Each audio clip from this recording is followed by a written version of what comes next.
Hello everybody, welcome to another stud story. We do all kinds of things here every time we do a stud story, and we talk about, we've been lately talking about some very famous people that I have run into.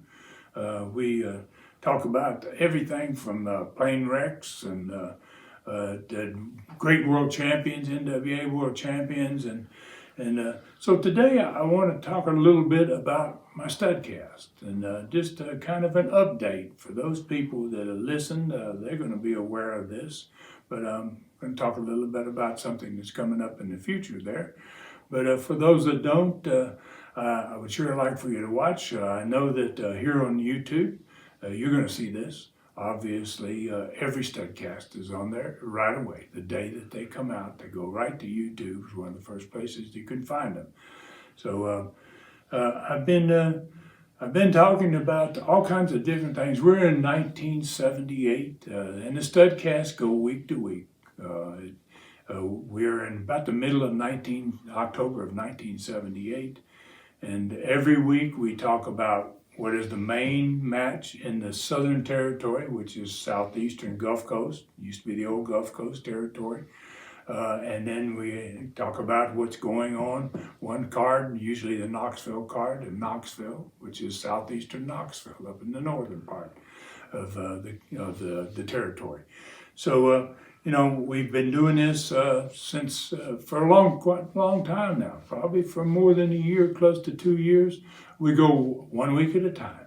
So once you get involved in it and you understand where we are, it turns out to be a very interesting concept. And I know that for a fact because it grows every week. The numbers just keep getting bigger and bigger for Studcast fans. So we have been talking about Studcast in October of 1978.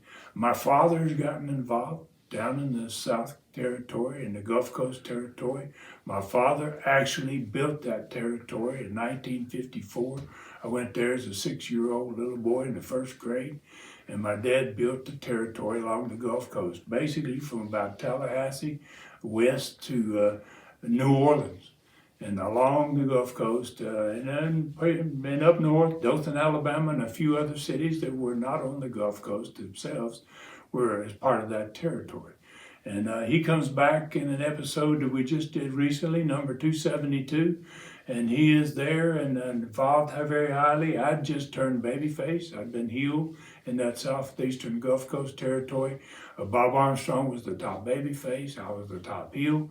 And Mongolian Stomper shows up there. Don Carson show up there, and my brother comes, and I end up turning babyface. A lot going on in the studcast and all the studcasts. And kind of the reason I want to talk about it is because we are building toward the year of 1979. And 1979 in my career was the worst year ever for me. I got into a war. I had 5 wrestlers that left the territory that had worked for me and been friends with me, and they decided that they wanted to own Knoxville. And they decided they were going to take over the Knoxville territory from me. It's called the War of Knoxville, the 1979 War for Knoxville.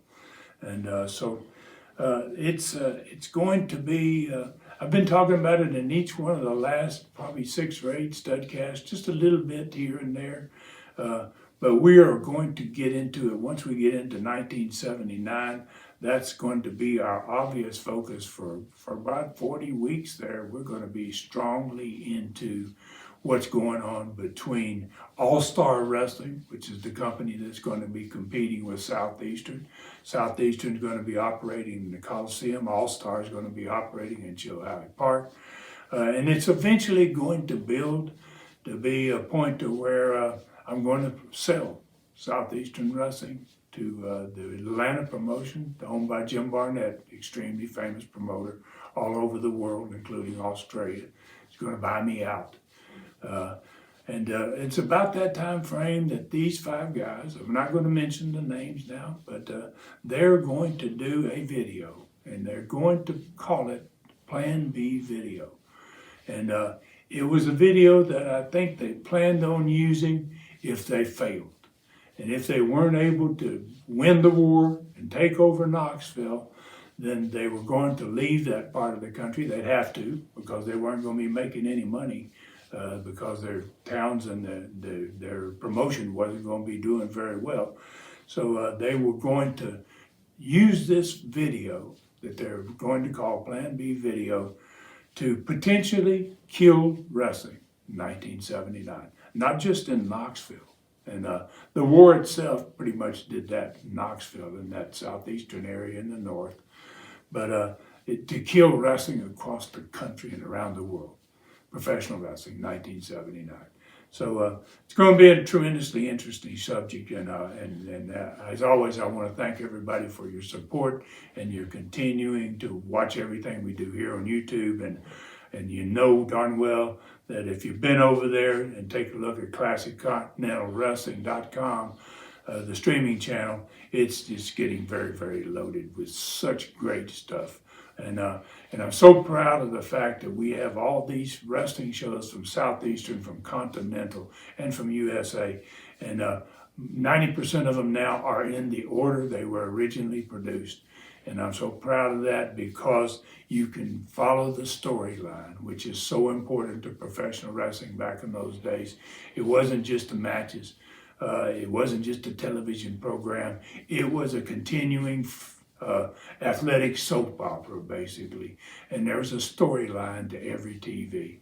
And by putting these shows in order, which has never happened on YouTube with all these programs, and some places had them on there, some YouTube channels have some Southeastern, some Continental, even some USA, but they have never been smart enough to put them in the order in which they were produced. And so that's one of the great things about going there, and plus there's so many other great things on there as well. But thank you all very much. Thank you for your support of the Studcast. It continues to be a tremendously huge, one of the biggest Studcasts in all of wrestling.